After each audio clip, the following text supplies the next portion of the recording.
Thank you. I'll just make some brief remarks and then introduce what's going to be a really fabulous conversation up here. But I wanted to mark a date. 10 years ago tonight, maybe 10 years ago this very minute, I was running across a bridge into the city of Fallujah behind a 23-year-old Army captain in the dark. The largest battle of the Iraq War, maybe the only battle that anyone can name from that war, started November 7th, 2004. Mortars blowing up the trees and the buildings around you, American airstrikes shaking the earth, shaking the whole city for about 2 weeks, fighting street by street. Hundreds of Americans died in Fallujah over the years in the Iraq War. No one knows how many Iraqis died in that fighting. And as you all probably know, today Fallujah is back under insurgent control. I think that's part of why it's hard sometimes to talk to Iraq and Afghanistan veterans. These wars don't have a clear end, and most Americans can't really explain exactly what they achieved. The wars in some ways divided the country, but without involving the country, except for the about 1% of people who served in the military and their families. And that's left us with this gulf between these 2.5 million men and women who served in these wars so far, this gulf between them and the rest of us. And it can be an uncomfortable silence. But I want to tell you, it's a lie that you can't understand just because you weren't there.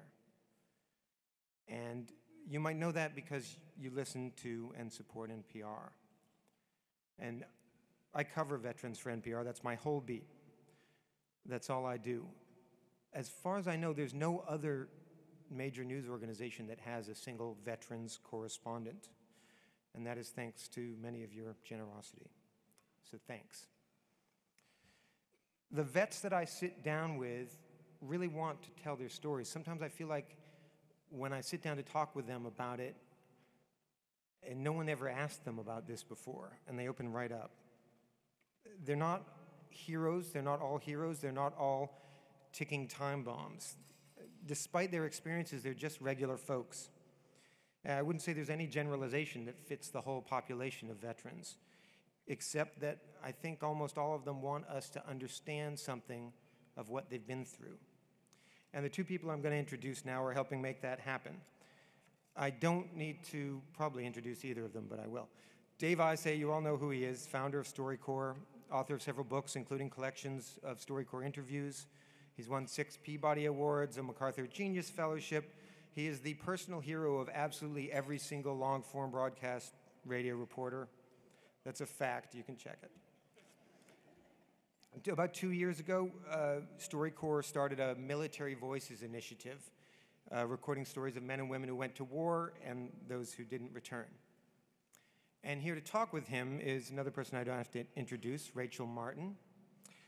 I don't have to introduce her, but I keep hearing her at different times. It's Sunday morning, but then she's on in the afternoon on ATC, and then suddenly it's a weekday morning, and I think I've gotten up on the wrong day. It's very confusing, but she does a great job hosting a Sunday morning edition.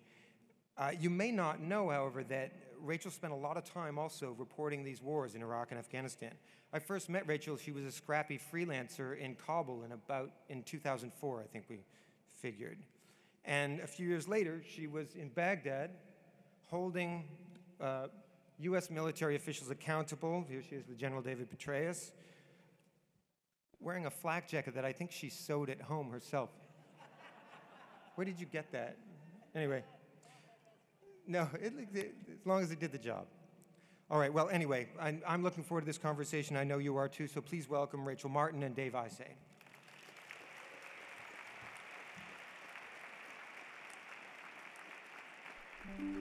We got the notice you were going to Iraq. Do you remember that? Do you remember the first day that we met? Do you wish that I hadn't told you? The day that I met your platoon. Do you remember? I remember questions and a lot of emotions and a lot of anger. I remember a veteran who had called 12 times. I remember when you first joined. I remember when I first saw you.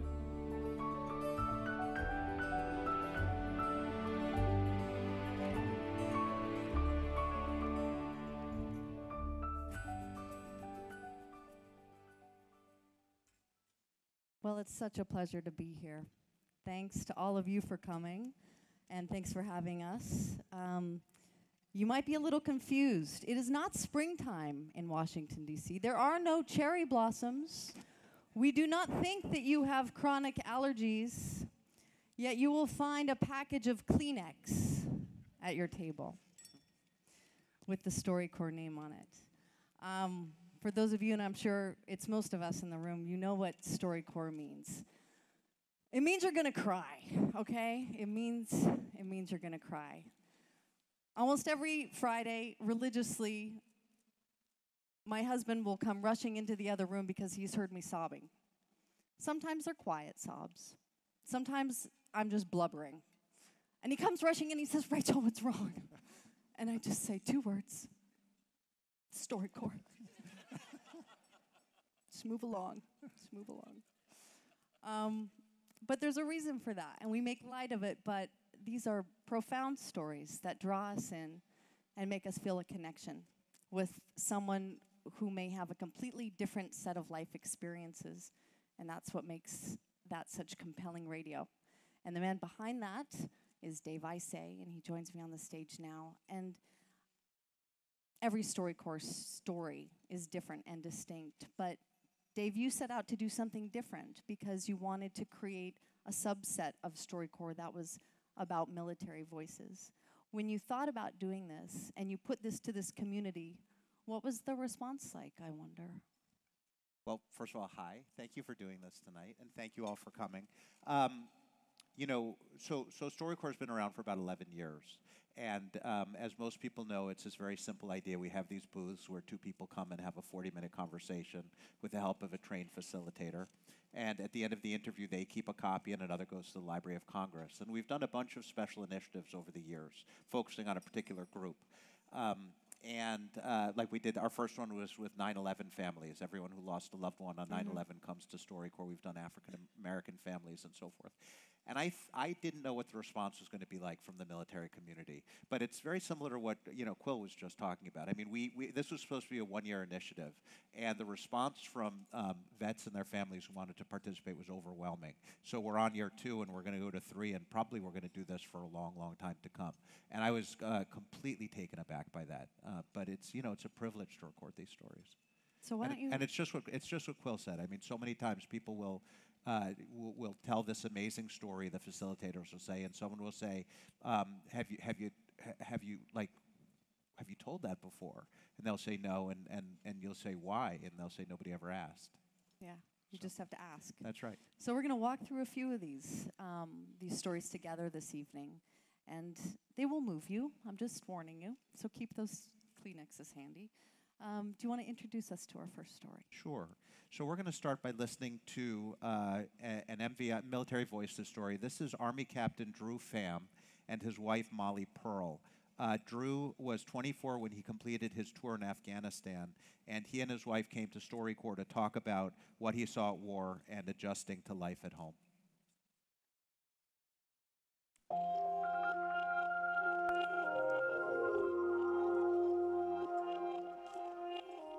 I remember I called you and told you that I shot a man, and you didn't really know what to say, so you said, well, we'll deal with it when you get home. I had a hard time responding to some of the things you would tell me. I did a lot of bad things. We killed this 60 or 70-year-old school teacher. He was an old man, and sniper shot him because he had a 2-liter water bottle in his hand, and we thought it was a rocket. I had to go and clean up the mess. I had to talk to his son and try and convince him that it was a mistake. I'm sorry. So all this stuff happened. I come home, and even though it was hard to fight in Afghanistan, here in the States, I don't even know how to talk to people. I don't think anything that anyone says anymore is important, or what they think or what they feel. Sometimes I want to like take everyone that I know to Afghanistan and force them to see it. I want them to feel all of it. I remember when you first joined, I would tell you that eventually we would look back and it would be 4 years, just like college was 4 years. And that used to really help you, that ability to look past and see how time always moves on and moves you with it. I don't know if that ever happens with Afghanistan. I don't think that this is ever really gonna be over for any of us. I mean, honestly, like, you really are the only thing that keeps me going. That's tough. But I'm okay with that. I still don't know how to carry on a normal life with all these things, but at least I get to carry all of those things with you.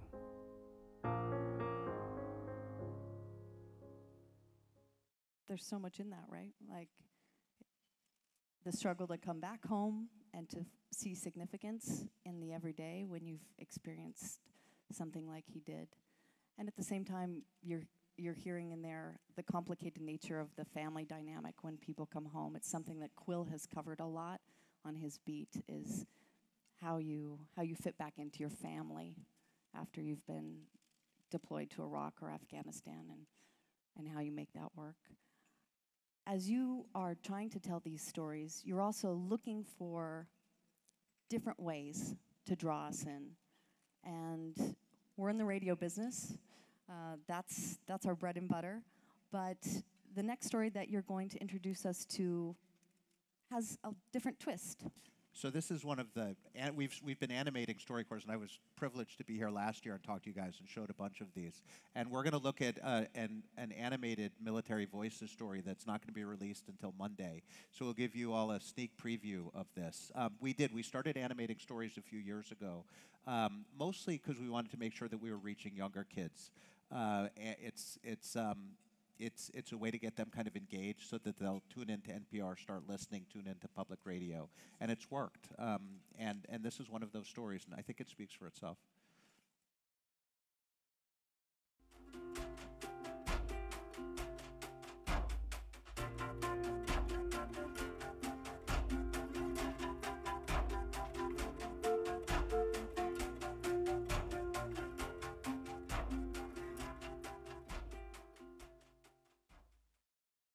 That morning, we loaded into the vehicle, and I get tapped on the shoulder, and I got told that I need to bounce up to the next vehicle.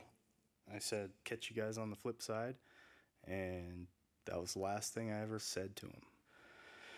Next thing I know, I just hear the loudest explosion, and I see that's my squad's vehicle that got hit.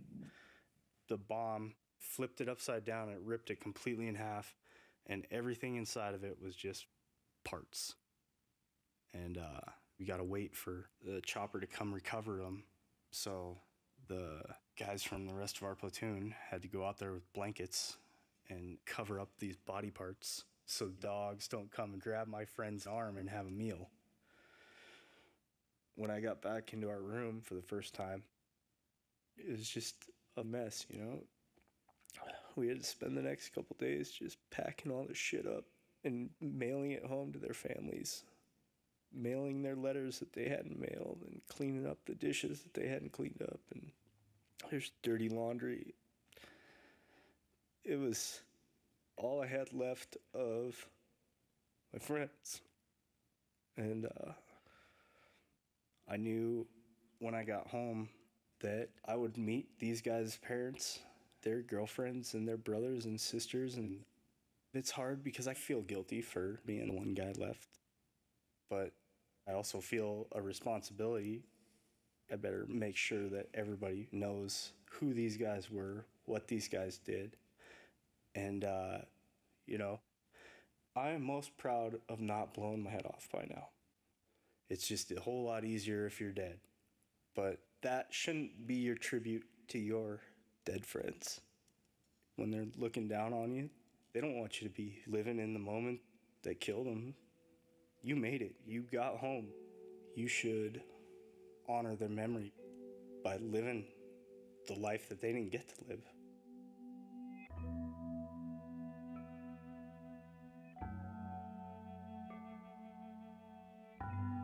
Squad leader Justin Hoffman, team leader David Kruder, team leader Brett Whiteman, team leader Aaron Reed, Lance Corporal Eric Bernholtz, Lance Corporal Michael Cifuentes, Lance Corporal Edward August Schroeder, Lance Corporal Timothy Bell, Lance Corporal Grant Frazier, Lance Corporal Nicholas Bloom, Lance Corporal Christopher Dyer.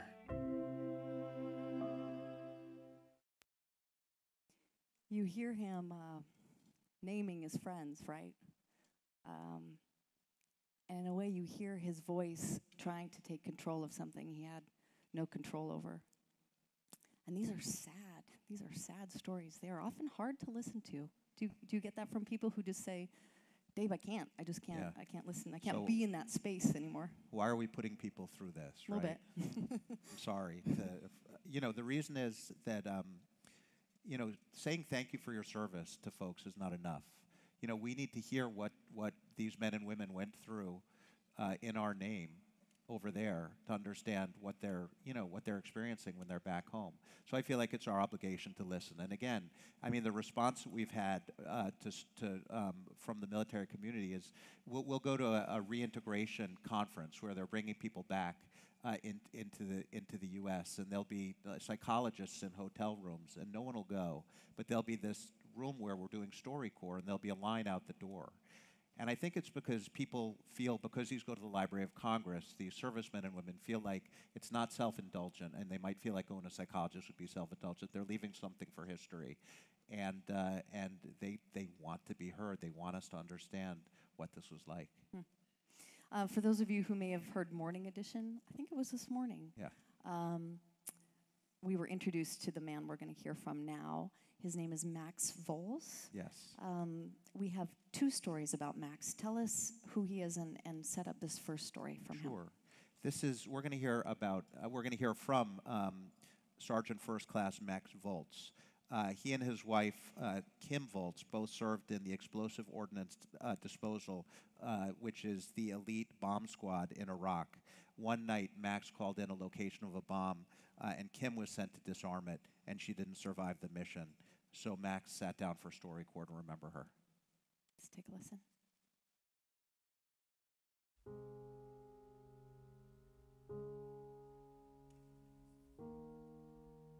We deployed in 2003.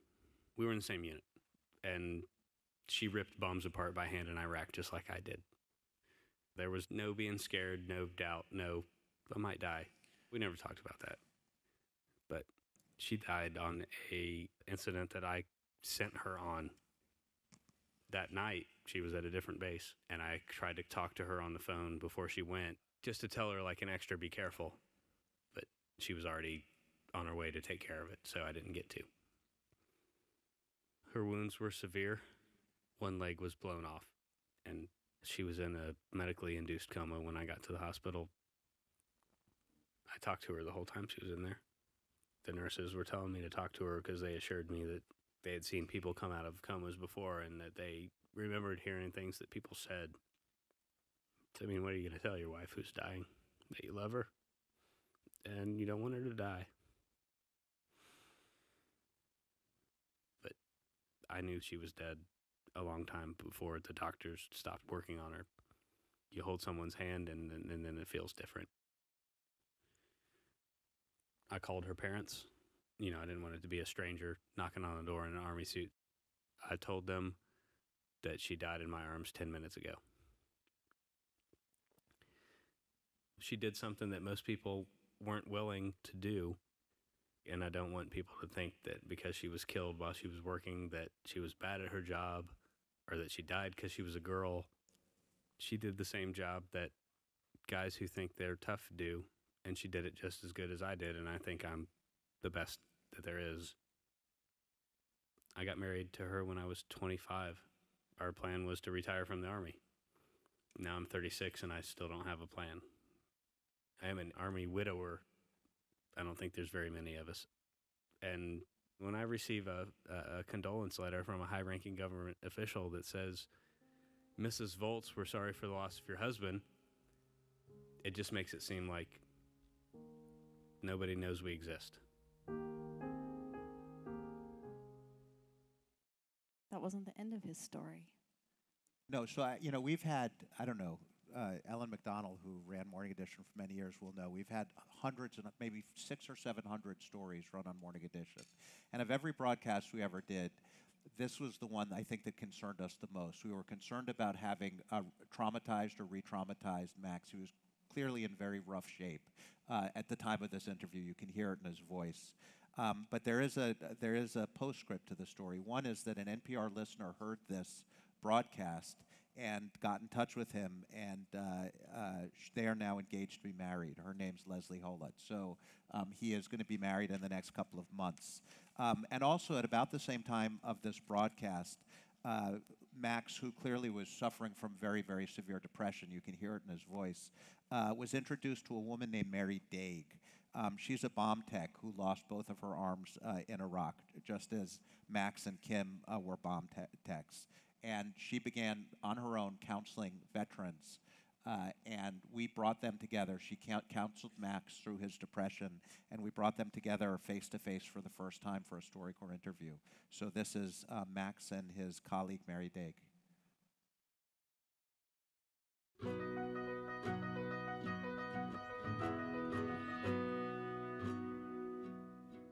Why did you first contact me?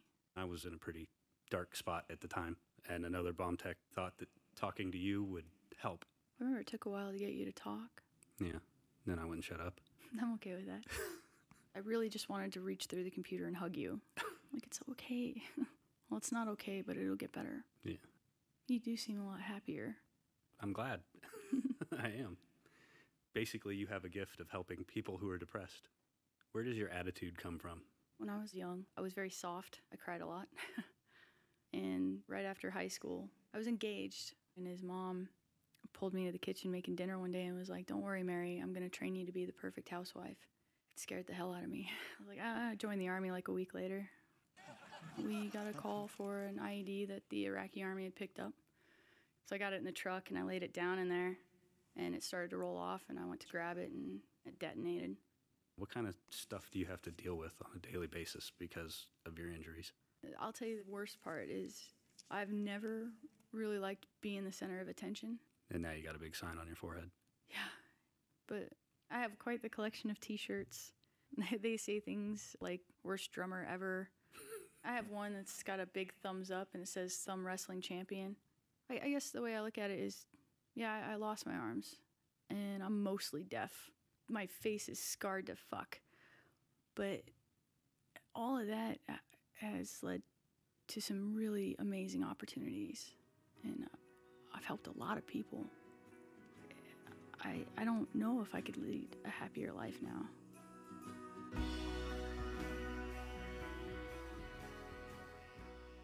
As we heard, especially in that first story from Max, it takes guts to share this stuff, right? Sure These are really intimate experiences and moments, and it takes courage to say, I'm going to share this with the larger world and share your grief and kind of put it out there.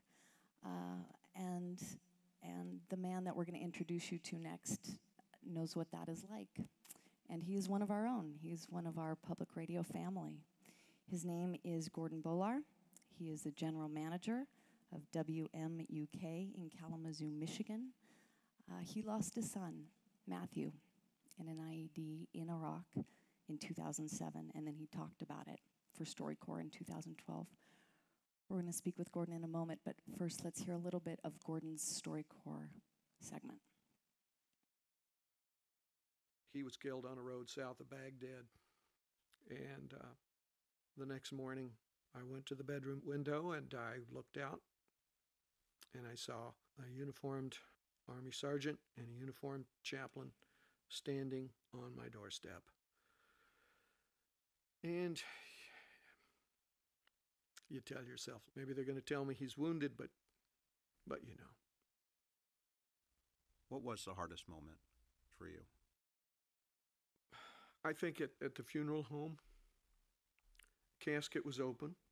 He was whole. I touched his forehead, knowing that we would close the lid and bury him the next day in Arlington, in Section 60, and not see him again. That was tough. How do you want Matthew to be remembered? I want him to be remembered as somebody who cared about other people, and he served his country, and that was his highest calling, and he did it with honor. That's how I want him to be remembered.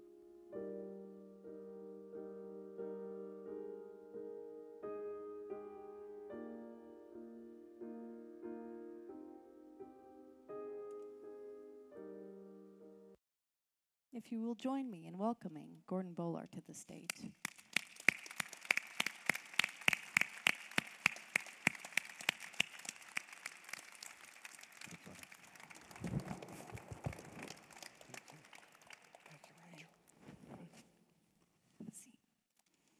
So, Dave, can you tell us a little bit about Gordon's role? Because he had one.